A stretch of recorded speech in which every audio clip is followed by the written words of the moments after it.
Hey guys, so today is going to be my updated postpartum video, or my postpartum update video. I was going to do this at 6 weeks because that is kind of the timeline for a recovery period. However, I had a C-section, so I am doing this at 8 weeks postpartum because that is when supposedly C-sections are recovered. So time just kind of got away with me anyway. Maddie is not here right now. She is in the other room taking a nap. However, if she does wake up, I'll show her in the video because she's getting so big. If you have not met her yet, I will post her Meet Madeline video down in the more info box below, and then I will also post my labor and delivery story in the box below. That way, if you haven't caught up on all that stuff, you don't know what's going on, you didn't even know I had a C-section, you can catch up and find out why and how and where and all that good stuff. But this is going to be my 8-week postpartum update. So to be honest, I really don't know what to update you guys with other than how I recovered and breastfeeding and stuff like that. So I'm going to start off with how I recovered. You guys know I had a C-section, unexpected. It wasn't an emergency C-section, but it definitely was crucial. It wasn't a scheduled C-section, I can put it that way. It was unplanned and it was pretty quick. So that being said, I have recovered. I feel almost 100%. I have never had major surgery before like that, so I really didn't know what the recovery. I'm a nurse, so I know how a patient is supposed to be treated and what's supposed to happen logically in my mind, but I've never experienced it as a patient myself. So of course in the hospital, you know, the nurses are around the clock, they bring you drugs and they bring you anything that you need. So I really didn't have a hard time when I was in the hospital. We were there for 5 days. I'm glad I overpacked, which I was going to do a what I used out of my hospital bag video. However, I used all of it. So because I was in the hospital for so long, we were, like I said, there for 5 days. So I used all of Maddie's outfits. I used all of my outfits, all of my clothes, all of my toiletries. I used everything for the most part. The only thing I packed that I did not use was my heating pad. Everything else I used. So I will link what's in my hospital bag video down below too, in case you're interested and you need to go back and look at that. So off that topic, when I was in the hospital, it was very easy. They take the baby whenever you need them to. We kept her the entire time, other than one time we had to go to the class. When you have abdominal surgery, they encourage you to walk, to drink fluids, to rest when you need to. So I did all that. I did everything I was supposed to. I barely took any pain medication because I am one of those people that will suffer through it. If I don't have to take medication, I will not take medication.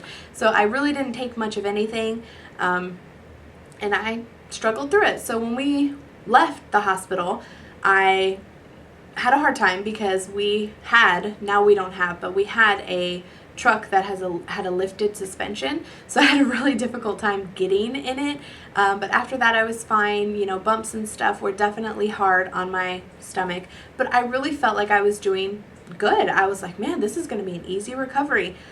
I got home and it wasn't so easy. I have a two-story house, you guys know that, and I had a difficult time getting up the stairs. Once I got up the stairs, I could not go back down. It was like, if you asked me to get up and move, I was done. It was one of those things, like the initial pain didn't hurt, but then more time went on and it was painful. So Andres was a humongous help. I have to give credit to any single parent out there who has ever done it by themselves. I commend you, seriously, because I could not have done it by myself, not with 2 kids.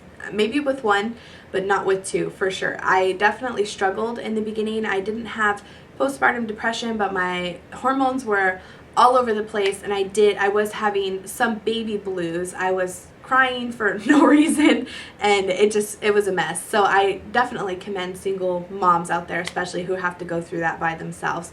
But anywho, I noticed at about 1 week, because I had a C-section, my doctor scheduled my checkup for 2 weeks after I delivered. So a week after, I noticed that my incision started to burn and it just wasn't feeling right. It felt to me like it was starting to get infected. And of course, I can't see it, so it was hard for me to have Andres check it without him knowing really what's going on. So we went to the doctor. When I went to the doctor, she said that it was fine. It just looked like it was getting really irritated. My skin was getting irritated, but it wasn't infected. So she cleaned it really good for me, and I had to come back the second week.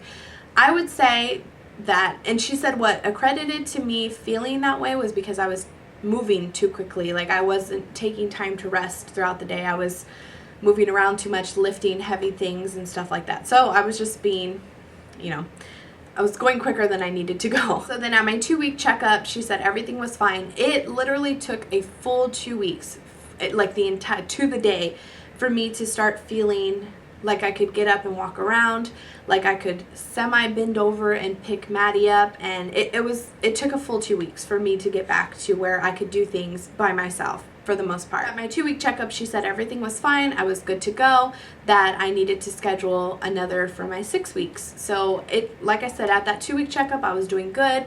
Riding in the car was still a little rough because I could kind of feel bumps and stuff like that. Every once in a while, I would kind of pick myself up. If I used my abs in any way, they would start to feel sore. Not like hurting, but sore. Now I'm 8 weeks out, and I definitely feel pretty much 100%. I would say like 97, 95%, just simply because I'm still a tiny bit sore. If I do, like I said, if I pull myself up too much, or if I lean back too far and then have to pull up, if I bend over the wrong way, or like if Emmy elbows my stomach or anything like that, it still hurts. So it is still a little tender on the inside, but nothing extreme, nothing that I need pain medication for or anything like that. I have started to walk, to semi-workout, and I'm perfectly fine now. I guess that's why they say 8 weeks total is like your real recovery time. The top part of my stomach at the bottom is kind of numb, and the doctor said that would be there for probably about 6 months. It'll slowly regain feeling, and my scar is not significant at all. You can't even really tell that it's there, and it doesn't hurt to touch it. I can clean under there. I don't have any issues like that. I didn't have a vaginal birth whatsoever, so nothing in that area it's all intact, so let's put it that way. Nothing is where it's not supposed to be. And that was that. I honestly felt like the beginning was a little rough because it was painful, but it wasn't anything that I couldn't handle. Now, I have heard 2 different things, that your second C-section is worse than your first, or that it gets easier, because I actually had somebody write me on my labor and delivery video that this was her 3rd C-section and she was vacuuming the next day. And so I think that's good for me to know. I think it depends on your pain tolerance. And then, like I said, I've also heard from other moms that C-sections, the second one gets worse because you're cutting into scar tissue.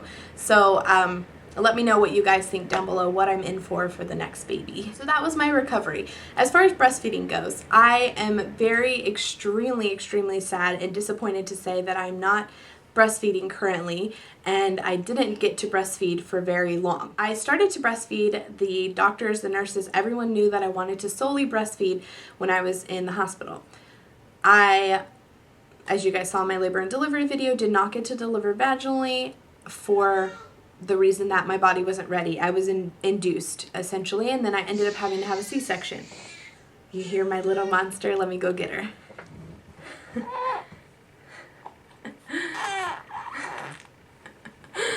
She was taking a nap. Say hello, everybody. She's so big. I can't believe how quickly time goes. So I'm going to try and finish this video with her here. It may be a little distracting. I'm sorry. Her poor hair. I don't know why it sticks up like that. She's having a difficult hair day like every day of her life. So anyway, everyone knew, back to the breastfeeding, everyone knew that I wanted to breastfeed. I had prepared myself solely to breastfeed. I had 2 pumps, I had a nursing pillow, I had everything you could think of to breastfeed.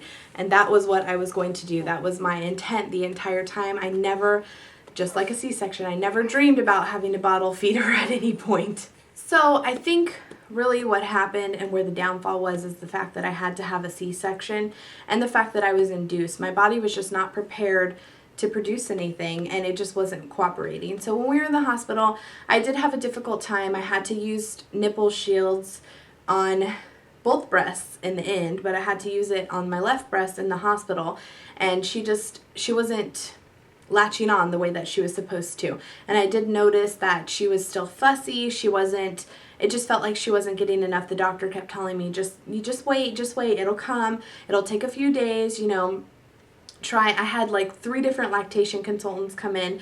I just could not get her to latch in any position without the nipple shield, and even with the nipple shield, she was not sucking hard enough to get anything out of it. It just wasn't working.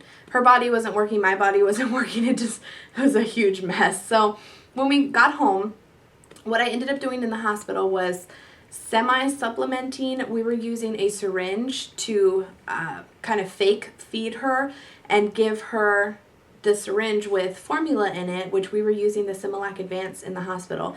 Give her the formula and then have her still nurse so that my milk would come in and I wouldn't have an issue, but she was still getting her calories.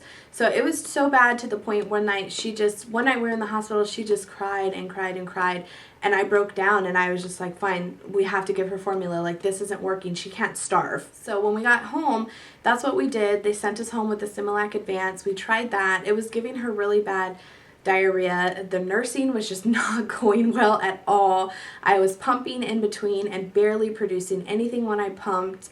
It just was a nightmare. So I did everything I could. I tried the mother's milk tea. I tried fenugreek. I even called the doctor. The doctor prescribed me Reglan, which is it's actually an anti-nausea medication. It's a stomach medication, and one of the side effects is lactation. So it's supposed to increase your lactation. That didn't work. I rented a hospital grade pump thinking my pumps weren't good enough. That didn't work. I was producing such little breast milk that I was supplementing with formula way more than she was getting for breast milk. So it just didn't happen for us, unfortunately. You know, I cried. I broke down so hard because I just felt helpless. I felt like when she was crying and I had to take the extra time to make her a bottle, it just broke my heart because if I could breastfeed, I'm here. I could feed her immediately. So it was, oh my gosh, it was just the worst time ever. And I think that's what really aided in my baby blues, because it was one thing that it was bad enough that my body failed me that I couldn't have her vaginally, and then my body's failing me and I can't even breastfeed. It was so horrible. I felt guilty. I was just having such a hard time dealing with it. It was just a nightmare, but I finally did get past it. I breastfed her solely for like a week, and then after we got home and I was supplementing, I was continuing to supplement for the first month, and then after that I just had nothing. I was pumping and I was getting like a quarter of an ounce, half an ounce max, and it was not enough. I couldn't even get that throughout the day. It was like a quarter of an ounce once, and then the next time I would get nothing. It was horrible. I dried up so quickly, and I was so envious of all the moms out there who just milk themselves like a cow. Like, I even considered buying breast milk from a milk bank. It was horrendous, and I still feel guilty about it. It brings me to tears just thinking about it, but she's healthy and she's huge. You can see she's awake. She's a big girl. She is growing. She has been doing fine. So after trying a number of formulas, because I wasn't satisfied with the way the formulas were making her tummy feel and the way her poops were coming out, we ended up settling with the Gerber Good Start, the Soothe, which is supposed to be like for fussiness and abdominal pains and stuff like that. And so far she's been really enjoying that. Oh, careful, baby.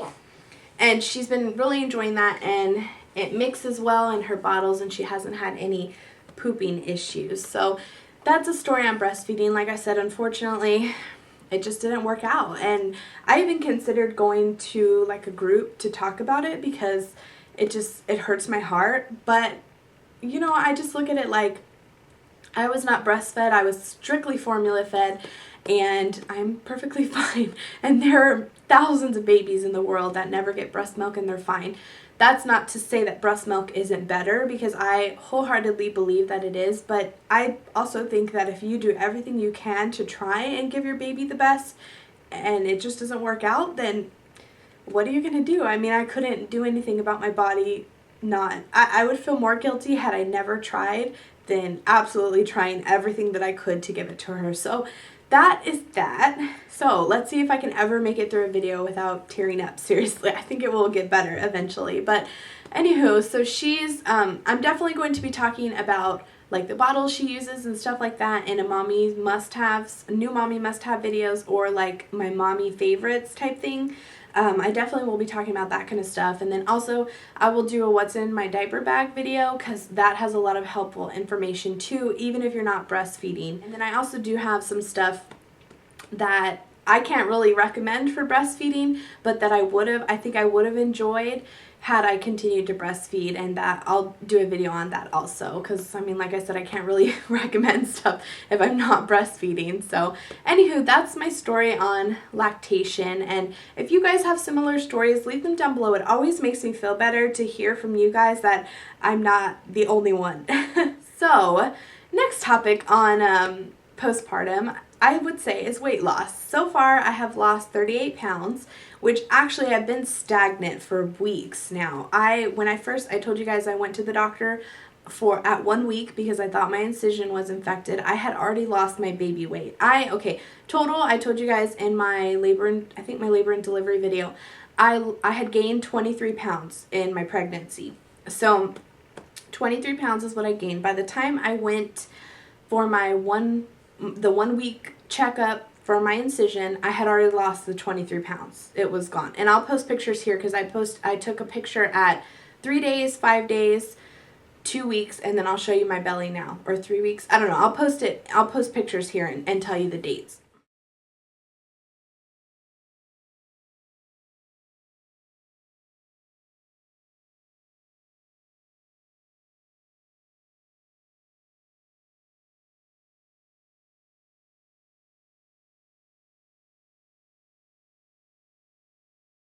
So I had lost, like I was saying, the 23 pounds that I had gained that first week. It was instant. So it was literally all baby and water weight. I could see that.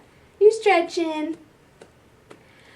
And then at my 2 week checkup, I had lost another 11 pounds from my first week checkup. So total, I had lost 33 pounds in 2 weeks, which I was amazed. I was like, oh my God, I'm back down under my pre-pregnancy weight. It was amazing. It made me feel really good about myself, because especially because I had to have a C-section and I knew I wasn't going to be able to work out or like at least attempt to do anything.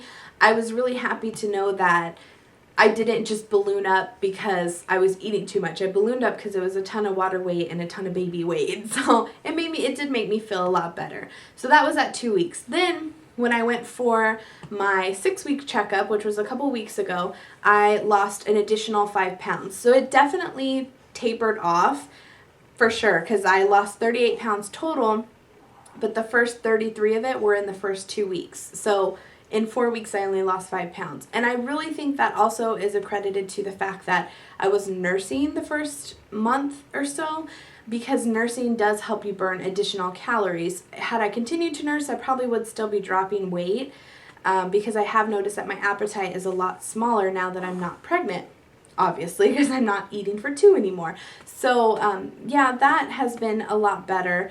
But I kind of wish, obviously, that my weight would have continued to drop, but I'm now losing it at a healthier pace than just dropping it instantly like that. So 38 pounds total. I have not weighed since my 6 week checkup, and I don't have a checkup for my pap smear until February. So I probably will get myself back into like Weight Watchers or something like that, just so I can kind of keep up with my weight loss and track it and stuff like that. I definitely want to try and be healthier for my next baby. I'm glad that everything was fine and she's here and healthy. I would not change anything for the world because I love her so much. But for the next baby, I definitely would like to be a little bit healthier so that I can stay more active while I'm pregnant. Maybe I won't have a scare with gestational diabetes. Maybe I won't have so much trouble with fluid. I want to try really hard for the next one. So anywho, that is how my postpartum update has gone. I am happy overall. I'm completely back to myself. I don't feel sad. I don't feel a loss to have her. In fact, I feel overjoyed to have her in my life. She does new things every day, and it just makes me so happy. If you guys follow me on Instagram, you saw her picture where she is smiling, and every time I see it, it just makes me so happy. And Emmy loves her so much. I'm thrilled that she loves her so much, because I thought for sure that she would have a really hard time having a sister without the attention. And don't get me wrong, she struggles. She does struggle from time to time for attention. I do feel like she sometimes wants attention, whether it's good or bad, and I wish that weren't the case, but she's getting used to it, and it makes me so happy that she's going to be an amazing big sister. Hi, Mama. I got lipstick on her face. Want to say hi with your lips? Oh, Lord. Say hi, baby. Say hi. Oh my goodness. Let me get that off your face, baby. Mommy's sorry. So anywho, let me know in the comments down below if you guys want to see or hear anything about Maddie or my recovery any further. So yeah, like I was saying before, this video gets like a freaking circus up in here. Let me know in the comments down below if you guys want to see anything additional that has to do with me or Maddie. Like I said, I will post those couple of videos. Anyway, thanks guys for watching. I hope that you enjoyed, and I'll see you in my next one. Bye! Bye guys!